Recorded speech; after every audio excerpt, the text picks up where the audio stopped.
ठीक आहे.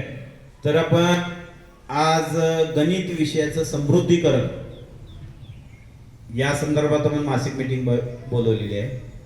गणित शिक्षकांनी कोणत्या प्रकारे अध्यापन करावं आणि विद्यार्थ्यांना या अध्यापनामध्ये कृतीशील सहभागी करून घ्यावं. त्याचबरोबर या गणित विषयाच्या विषय समितीच्या वतीनं वेळोवेळी प्रोग्राम पण आयोजित केले पाहिजेत.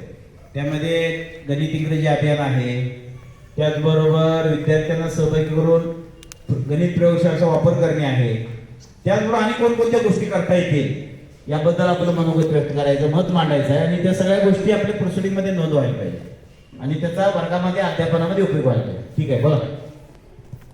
विषय समृद्ध करण्यासाठी महिन्यातील एक सोमवार आपल्या विषयातला जो कॉमन भाग आहे सर्व वर्गाला त्याचं तयारी करून घ्यायची पहिल्या आठवड्यामध्ये आणि मग एक जो सोमवार आपल्याला येईल त्या सोमवारी आपण त्याची टेस्ट घ्यायची आणि सगळ्यांना जवळजवळ 80 ते 90% हा भाग आलाच पाहिजे.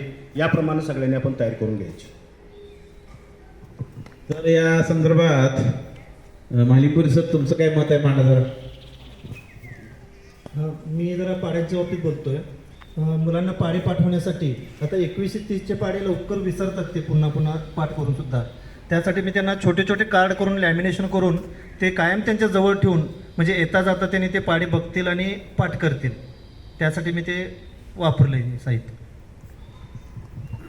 पाढे पाठ करण्यापेक्षा त्यांच्या लक्षात राहील सराव हा महत्त्वाचा आहे. पाठांतराला फार महत्त्व राहिलेलं नाही, तर सरावाला महत्त्व आहे.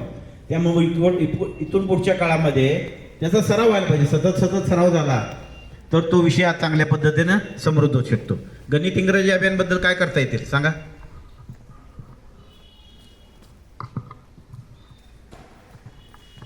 गणित अभियानामध्ये विद्यार्थ्यांना चिन्हात्मक संख्यांची बेरीज व वजाबाकी या विषयाचे ज्ञान दिले पाहिजे. त्याच्यावरती अध्यापन जास्त केलं पाहिजे जेणेकरून ते 8वी 9वी 10वीला आल्यानंतर व्यवस्थित गणित आणि फास्ट सोडवतील याचा विचार त्याच्यामध्ये केला पाहिजे.